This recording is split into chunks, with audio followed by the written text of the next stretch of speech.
Welcome back guys, कैसे हो आप सब लोग। आई होप आप सब लोग बहुत अच्छे होंगे। आज हमारे न्यूट्रिशन की क्लास है फिर से।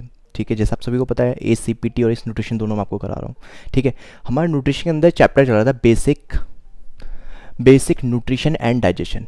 याद करो, मैंने इसके अंदर आपको काफ़ी कुछ पढ़ा चुका हूँ। खासकर मैं इसके अंदर आपको बेसिक नॉलेज दे रहा हूँ आपके हर एक मैक्रो न्यूट्रिएंट की। इसके अंदर हम माइक्रो न्यूट्रिएंट के बारे में समझेंगे। अब मैक्रो न्यूट्रिएंट क्या होता है, मैंने आपको फर्स्ट क्लास में बताया था। आपके प्रोटीन, कार्बोहाइड्रेट, फैट, ये आपके मैक्रो न्यूट्रिएंट होते हैं। और हम हर एक मैक्रो न्यूट्रिएंट को अच्छे से पढ़ रहे हैं, उसकी डेप्थ तक जा रहे हैं, जितनी उसकी नॉलेज हमें ज़रूरी है। तो कार्बोहाइड्रेट कि आज हमारी लास्ट क्लास है, इसके बाद हम प्रोटीन पे जाएंगे। और आप में से जो रेगुलर व्यूअर हैं, जो पूरी क्लास वॉच कर रहे हैं, उनको पता होगा कि उन्होंने कार्बोहाइड्रेट की इतनी नॉलेज ले ली है कि आई थिंक इनफ है एज अ न्यूट्रिशनिस्ट। ठीक है, तो जिन लोगों को नहीं पता वो प्रीवियस क्लास देख लेना। और आज की क्लास समझने के लिए आपको प्रीवियस क्लास देखनी पड़ेगी। ठीक है, जिस प्रीवियस क्लास के अंदर मैं आपको फाइबर के बारे में बता रहा था। ठीक है, जिसके अंदर मैंने आपको बताया कि फाइबर कितने टाइप के होते हैं। ठीक है, दूसरी चीज़ ये भी मैंने आपको बताई थी कि जो फाइबर है, ठीक है, वो एक टाइप का कार्बोहाइड्रेट है। और कार्बोहाइड्रेट जो कि आपका एक मैक्रोन्यूट्रिएंट का पार्ट है। ठीक है, तो अब देखो, बात करते हैं, हम अपना आगे चलते हैं। तो मैं से थोड़ा सा जल्दी से रिवाइज करा देता हूँ। टाइप्स ऑफ फाइबर के अंदर हमने पढ़ा था हाई विस्कोसिटी फाइबर और लो विस्कोसिटी फाइबर। ठीक है, हाई विस्कोसिटी फाइबर होता है आपका सॉल्युबल फाइबर। अब सॉल्युबल का मतलब क्या है, जो वाटर में डिजॉल्व हो जाए। मतलब जो आप फाइबर कंज्यूम करोगे हाई विस्कोसिटी फाइबर, वो आपके फूड के साथ अच्छे से मतलब डिजॉल्व हो जाएंगे। ठीक है, लेकिन जो लो विस्कोसिटी फाइबर होते हैं वो आपके फूड के साथ डाइजेस्ट नहीं होते। इन्हें हम इनसॉल्युबल फाइबर भी बोलते हैं। ठीक है, मैं लिख देता हूँ यहाँ पर, इनको हम इनसॉल्युबल फाइबर भी बोलते हैं। ठीक है, क्योंकि ये वाटर के साथ डिज़ोल्व नहीं होते। इतनी बात समझ में आ गई। ठीक है, अब देखो एक चीज़ समझो भाई, लो विस्कोसिटी फाइबर समझेंगे आज हम, और हाई विस्कोसिटी और इसके प्रीवियस का जो पार्ट है आपको वो प्रीवियस क्लास जाके देखनी पड़ी, तब अच्छे से समझ में आएगा। अब देखो, लो विस्कोसिटी जो फाइबर है आपका, इसके अंदर हमने एक चीज़ देखो, लो विस्कोसिटी फाइबर ने लिखा है यहाँ पे इनसॉल्युबल फाइबर होते हैं, मैंने वहाँ भी लिख दिया है। ठीक है, अब ये इनसॉल्युबल फाइबर है, इसका मतलब ये पूरी तरीके से डिजॉल्व नहीं होते आपके वाटर के साथ। मतलब जो बॉडी के अंदर जो फ्लूइड है, बेसिकली आप जो आपने जो फूड खाया उसके अंदर जितना वाटर उसका अच्छे डिजॉल्व नहीं होता, मिक्स नहीं होता। ठीक है, कौन कौन से वो है, उसका एग्जांपल है सेलुलोज, हेमी सेलुलोज और लिग्निन। ठीक है, देखो सेलुलोज जो है वो आपको किस में पाया जाएगा, होल व्हीट फ्लावर में, मतलब कि आटे में, ब्रेन में और वेजिटेबल्स के अंदर। तो आपको ये इन सब के अंदर मोस्ट, मतलब वेजिटेबल, सारी वेजिटेबल नहीं, कुछ पर्टिकुलर वेजिटेबल्स के अंदर आपको क्या पाया जाएगा, मोस्ट ऑफ आपका हाई विस्कोसिटी और लो विस्कोसिटी फाइबर। इसी तरीके से हेमी सेलुलोज भी एक टाइप का क्या है, फाइबर है, जो आपका होल ग्रेन एंड ब्रेन।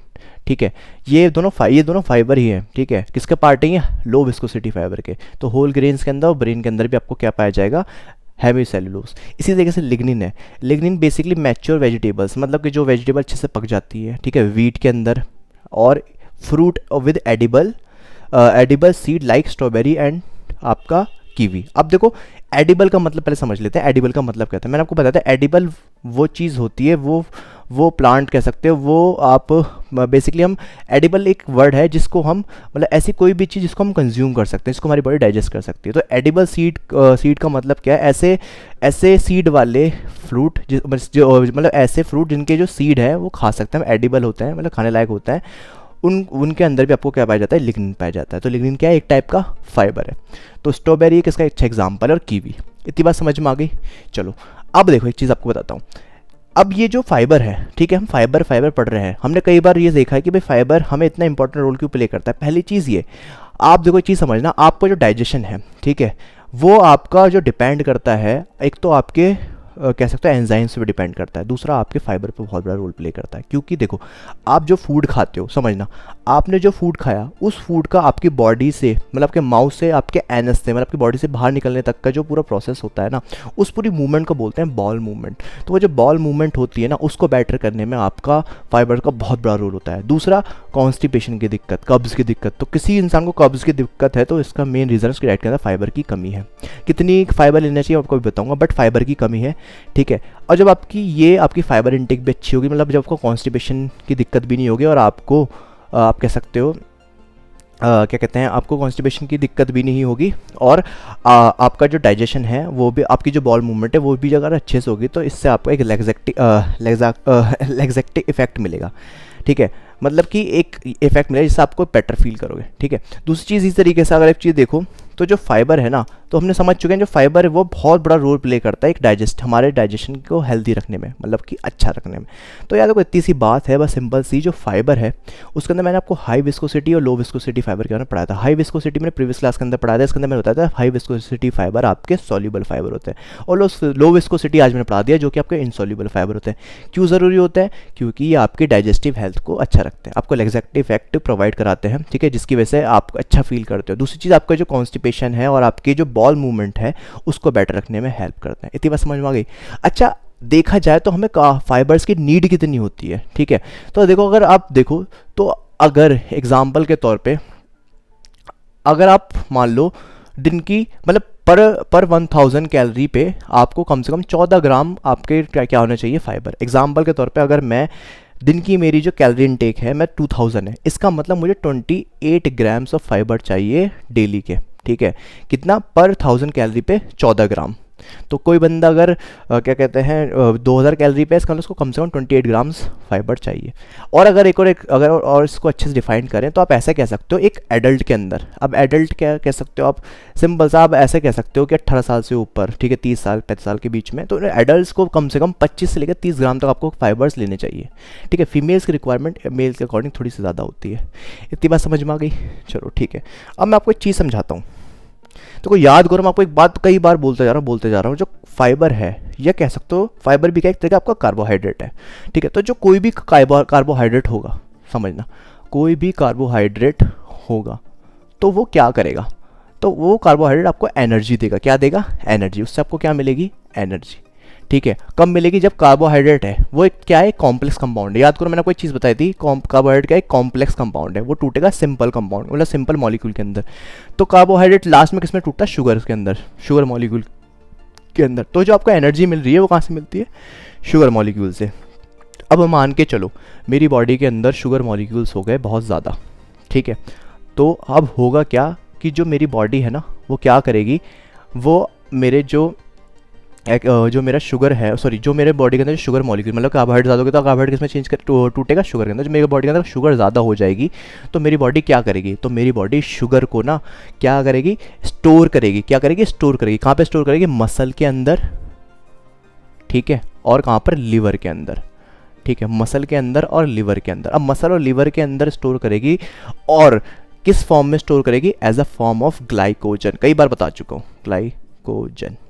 इसका मतलब क्या है? इसका मतलब ये है कि आप कोई भी कार्बोहाइड्रेट कंज्यूम करो, ठीक है, समझना, लेकिन कोई भी कार्बोहाइड्रेट अब कंज्यूम करोगे, ठीक है, उसको एनर्जी देने के लिए, ठीक है, वो उसको सबसे पहले उसको कहाँ स्टोर होना पड़ेगा? आपके ब्लड स्ट्रीम के, और सॉरी आपके मसल के अंदर स्टोर होना, मतलब अगर एक्सेस हो जाएगा कोई भी कार्बोहाइड्रेट तो आपके मसल के अंदर स्टोर होगा। एक वर्ड मैंने आपको बताया था, ग्लाइसेमिक इंडेक्स। ग्लाइसेमिक इंडेक्स क्या आपको बताता है कि कौन सा फूड कितनी रैपिडली आपके ब्लड स्ट्रीम के अंदर जाता है। इसके ऊपर भी पूरी क्लास जाके देख लेना, कितनी स्पीड से जाता है, उसको हम ग्लाइसेमिक इंडेक्स से डिफाइन करते हैं, ठीक है। तो भाई आपके ग्लाइकोजन के अंदर जाके स्टोर हो जाएगा। अब मुझे चीज़ बताओ, ग्लाइकोजन ग्लाइकोजन फॉर्म में स्टोर हो जाएगा, कहाँ स्टोर होगा? मसल के अंदर और लीवर के अंदर। अब मुझे चीज़ बताओ, आपकी मसल भी फुल हो गया, लीवर भी फुल हो गया। मैं आपको एक चीज़ बता देता हूँ, मुझे एग्जैक्ट थोड़ा नंबर याद नहीं आ रहा, बट मसल के अंदर approx 90 grams of glycogen store हो सकता है, और लीवर के अंदर आपको स्क्रीन पर दिख जाएगा, मुझे थोड़ा याद नहीं आ रहा इसलिए लिखा नहीं मैंने यहाँ पे, ठीक है। और अप्रॉक्स 90 ग्राम्स ऑफ कार्बोहाइड्रेट आपकी, sorry glycogen, carbohydrate as a form of glycogen, carbohydrate as a form of glycogen store हो जाता है, ठीक है, 90 ग्राम्स, ठीक है, और लिवर के अंदर भी हो जाता है। अब मुझे चीज़ बताओ, जब मसल और लिवर फुल हो जाएंगे तो फिर जो आपने एक्सेस कार्बोहाइड्रेट खाया है, एक्सेस कार्बोहाइड्रेट जब खा रहे हो, फिर वो शुगर में क्या हो रहा है? आपका ब्रेक डाउन हो रहा है, तो वो कहाँ स्टोर होगा? फिर वो स्टोर होगा आपके, कहाँ स्टोर होगा? आपके फैट में। क्या मतलब एज स्टोर होगा as a form of fat. क्या होगा? फैट की फॉर्म में स्टोर होगा, ठीक है। और उसको आप जानते हो जो फैट है, ठीक है, फैट जो है वो फैट क्या है? फैट एक एडिपोज टिश्यू है, ठीक है, एडिपोज टिश्यू, ठीक है। तो कहने का मतलब क्या है भाई, जो अगर आपकी बॉडी के अंदर एक्सेस शुगर हो जाएगी, तो एक्सेस शुगर अगर आपकी मसल के अंदर स्टोर नहीं हुई x the form of glycogen, तो वो बाद में एडिपोज टिश्यू की फॉर्म में स्टोर हो जाएगा। एडिपोज टिश्यू को ही हम फैट बोलते हैं सब, ठीक है। फैट क्या है? फैट की जो सेल है उसको एडिपोज टिश्यू और मतलब एडिपोज सेल बोलते हैं, इस फॉर्म के अंदर स्टोर हो जाएगा। तो उससे क्या समझ में आया कि जब आप मोटे होते हो ना, ज़्यादा एक्सेस मतलब आपकी बॉडी में ज़्यादा एक्सेस फैट कब आता है? जब आपकी कार्बोहाइड्रेट इंटेक बहुत ज़्यादा होती है, ठीक है। रीज़न क्यों? क्योंकि आपकी बॉडी उसको स्टोर नहीं कर पाती, कहाँ पे? मसल्स के अंदर, एक लिमिट तक करती है। एक चीज़ और याद रखना कि आपकी बॉडी की अगर आप बैलेंस कैलोरी से कम खाओगे, चाहे आप कार्बोहाइड्रेट ले रहे हो, चाहे प्रोटीन ले रहे हो, कुछ भी ले रहे हो, ठीक है, कुछ भी अगर आप बैलेंस कैलोरी से कम खाओगे तो उस केस के अंदर आपके जो फैट स्टोरेज की जो कह सकते हो फैट स्टोरेज के जो वैल्यू है ना वो थोड़ी कम हो सकती है। मतलब कि एग्जाम्पल के तौर पे अगर आप ज़्यादातर कैलोरी कार्ब से ही ले रहे हो तो आपकी बॉडी क्या करेगी, उसको स्टोर तो करेगी, बट अपने जो डेली के जो वर्क के लिए उसका जो एनर्जी है, मिनिमम जितनी एनर्जी चाहिए तो वो लेगी ना।